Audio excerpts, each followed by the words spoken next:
Okay, you've heard it said that it is good therapy to be able to just laugh at yourself. I'm not sure I like where this is going. Okay, it's even good to laugh at your friends. I'm not sure I like this whatsoever. Okay, please, as if I could actually force you to do something that you would not be willing to do. You've tried before. Okay, but it doesn't work. That's the whole point. Okay. I'm here under duress. I am making confessions on behalf of my friend Dave. That's not right. Yes, it is. Okay. Dave, when it comes to like physical injuries, he is the most impatient man I have ever met in my entire life.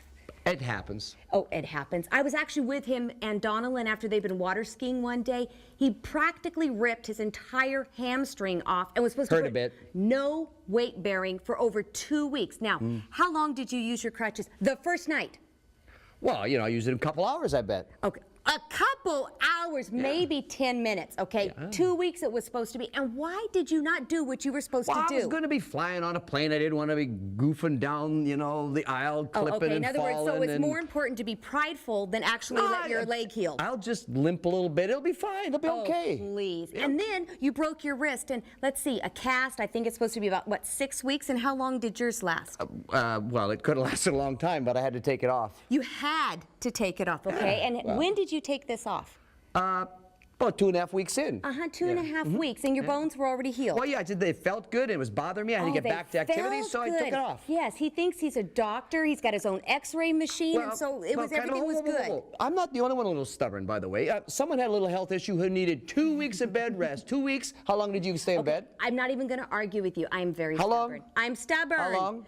I'm stubborn. 2 hours? And what did Mark say? He told me to get my butt back in bed. Okay, and how about the time you hurt your arm? You're supposed to get it checked. How long did it take you to get to the doctor? 10 months, enough. 10 months. The point is, I find it fascinating that all the excuses we use for why we won't take care of our body, same excuses for why we won't take care of our heart. Maybe you heard as a kid, sticks and stones will break your bones, but words will never hurt you. Words will never hurt you. You know what? That's a lie.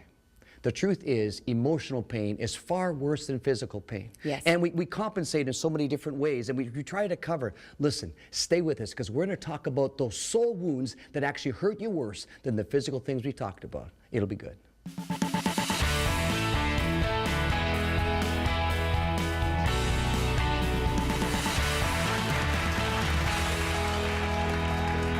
Are any of you out there experiencing pain? Now, I'm not talking about backaches or headaches. I'm talking about soul pain. The inner stuff that hurts from the past that you're still bringing into the present. You know, those secret wounds that really do come along to affect your relationships. And when it comes to those secret wounds, we've got the soul healers with us, Doctors Tom and Beverly Rodgers. They are speakers, they're professional counselors, and authors of the book Soul Healing Love. Welcome!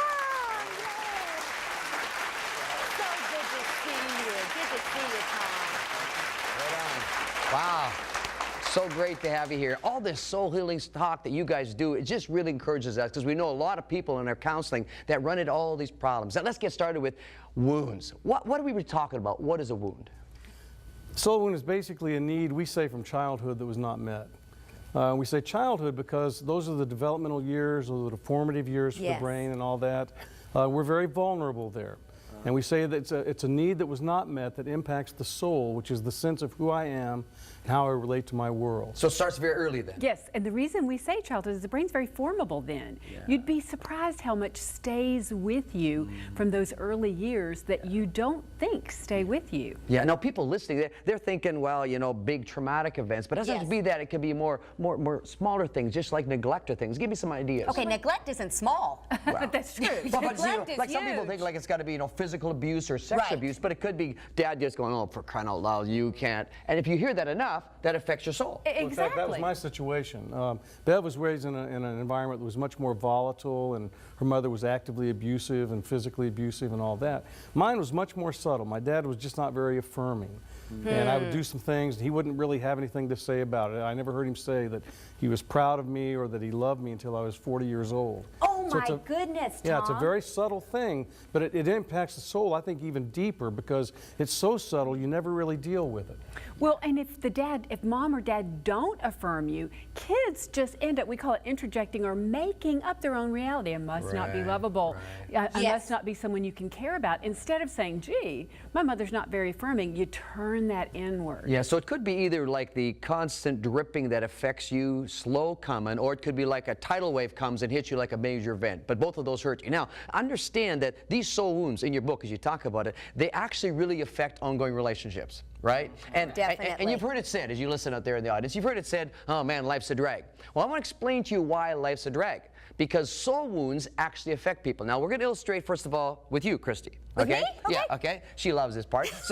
So basically, Christy's a person that's going to be free. And you're just going to go for a walk around the set, walk through Tom and Bev, come back. Okay? Now, when she does this, you realize she's just an average person with no encumbrances from hurts in her past. A little above average. Oh, well, whatever. Well, we can decide that later. You just come right through there, okay? And she's just interacting in life, going through life like everybody does, and she's not encumbered by anything at all because she has no soul wounds or else they've been dealt with. Now, in this case here, I want you to do the same thing again, except I want you to carry your chair. Carry it with me? Take it with you. Okay. Yeah, now life becomes a drag because she's got to carry this soul wound with her. And she's going to do the same thing. Just go ahead. And where am I going? Go through there again. No, just go ahead. Just go through because people in life have to cope. They have to compensate with these wounds. Can I put the chair down and pick it back up? No, you have to carry your wound because the problem is, you know, it's all of who you are. Hang in there, guys. Okay, so sorry. Okay, now, you see, people go through life over and over like this. Now, she can get it done. Well done. Okay, let's give her a hand out there. I think she did really good. Now you realize people do this all the time. They have these soul wounds and they drag them around, carry them around. They say, well, that's life. That's all I know, so I have to compensate. But that's when it's an individual just interacting with people in general. What about when it's a couple? Right. Oh, we have a couple here. Oh, good. I'm not the only guinea pig. Okay, so I want you to stand up. Okay? I want you to hold your chairs kind of in your right hand so you should be comfortable to carry it, okay?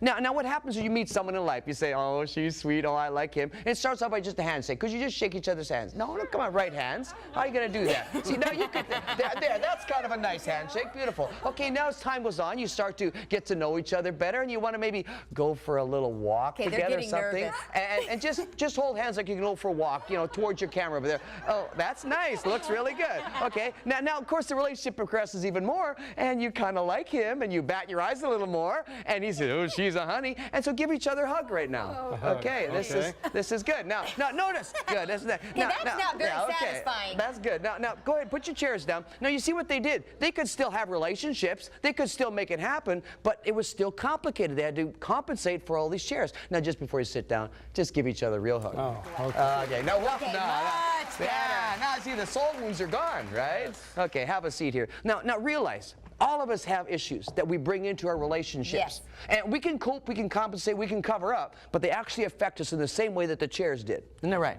They do. And what kind of chairs did you bring into your marriage? Lots of chairs. Yes. My family went through a divorce. My parents were divorced, and then because of that divorce, I think my mother, being a single mom, was overwhelmed, and mental illness began to overtake her. So in that mental illness, I was very physically and emotionally and psychologically abused. No clue that it was going to affect me. No clue at all until I married Tom.